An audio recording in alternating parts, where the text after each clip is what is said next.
प्रज्ञा सातव यांच्या भाजप पक्षप्रवेशामुळे काँग्रेस पक्षाच्या विधान परिषदेच्या विरोधी पक्षनेतेपदाचा दावा फोल ठरणार आहे। विधान परिषदेमध्ये आता काँग्रेस पक्षाचे केवळ 7च आमदार आहेत, त्यामुळे भाजपने एका दगडात दोन पक्षी मारलेत आणि राजकीय दृष्ट्या काँग्रेस विरोधी बाकावरही दिसणार नाही याची पुरेपूर काळजी घेतली आहे। सतेज पाटील यांच्या नावाची यापूर्वीच विधान परिषदेच्या विरोधी पक्षनेतेपदाकरता चर्चा सुरू होती।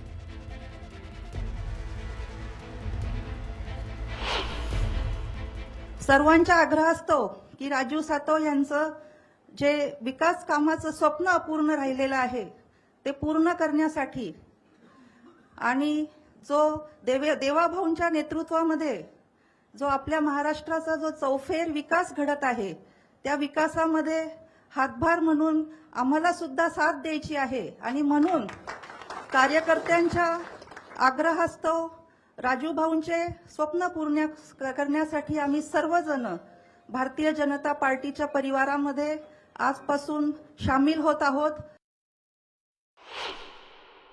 येणाऱ्या काळामध्ये हिंगोलीच्या विकासासाठी आपल्याला भारतीय जनता पार्टीची साथ मिळाली पाहिजे।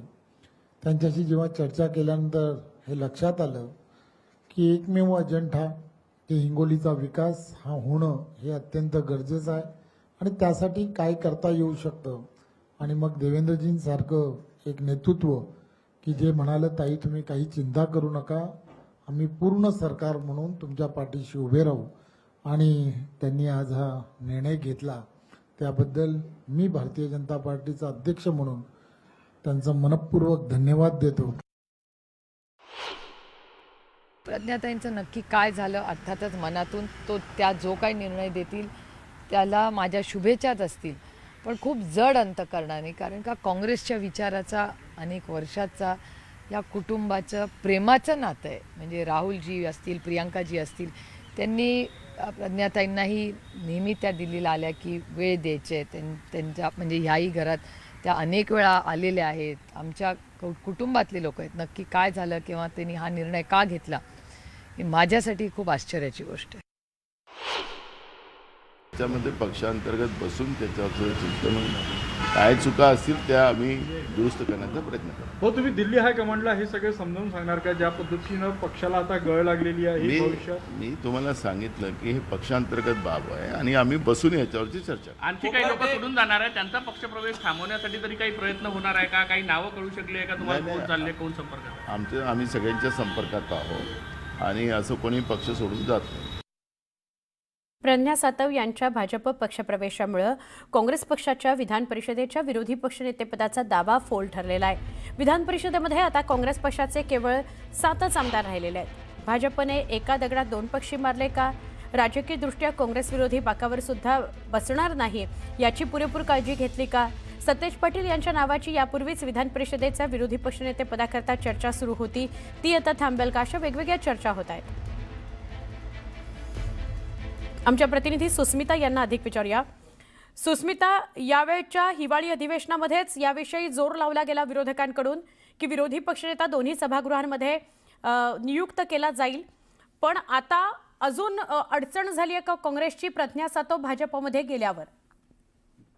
नक्कीच आपण बघतोय की प्रज्ञा सातव यांच्या पक्षप्रवेशामुळे केवळ काँग्रेसनं एक निष्ठावान चेहरा गमावलेला नाहीये, तर विरोधी बाकावरती बसण्याची विधान परिषदेतील संधी सुद्धा काँग्रेसला गमवावी लागलेली आहे। एकीकडे यापूर्वीच आपण जर विधान परिषदेतलं संख्याबळ बघितलं तर 8 आमदार हे काँग्रेसचे होते, त्यामुळे पहिले दावेदार विरोधी पक्षाचे म्हणून काँग्रेसकडे बघितलं जात होतं। त्यामुळे प्रज्ञा सातव यांच्या प्रवेशामुळे थेट आपण बघतोय की काँग्रेस पक्षाला विरोधी बाकावरही बसू द्यायचं नाही याची पुरेपूर योजना भाजपच्या वतीनं करण्यात आल्याचं पाहायला मिळतंय। या सगळ्या प्रकरणामध्ये सतेज पाटील यांच्या नावाची सुद्धा विरोधी पक्ष नेते म्हणून चर्चा होत होती, परंतु केवळ निवडणुकांच्या निकालातनं विरोधकांना बाजूला सारण्याचा प्रयत्न काँग्रेसच्या बाबतीत पूर्ण झालेला नाही, तर भाजपनं आता सगळ्याच बाबतीत काँग्रेसला संधी मिळू नये याकरता पुरेपूर मोठबांधणी केलेली आहे आणि विरोधक गाफील असताना अशा पद्धतीनं प्रज्ञा सातव यांचा पक्षप्रवेश करत काँग्रेसला विरोधी पक्ष नेतेपद कुठेही मिळणार नाही याची पुरेपूर काळजी भाजपच्या वतीने घेण्यात येते। नक्की सुस्मिता, धन्यवाद माहिती दिल्याबद्दल.